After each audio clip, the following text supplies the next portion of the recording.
Hello guys, जैसे कि आप सभी अच्छे होंगे और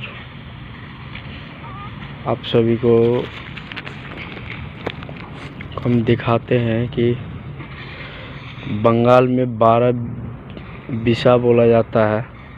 वहाँ पे ये लोग बहुत कम ही रेट में मजदूरी करते हैं। पूरे दिन मान लीजिए 250 या 300 हाईएस्ट पूरे दिन में इन लोगों को मजदूरी मिलती है। आप सभी को दिख रही होगी। ये लोग नदी से जो है बालू और पत्थर निकालते हैं।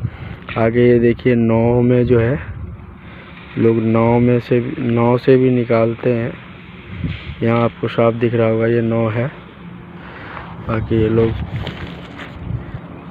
देख सकते हैं, ये लोग भी काम करने वाले मजदूर हैं। बाकी आज के लिए इतना ही गाइस मेरे ब्लॉग में। बाय।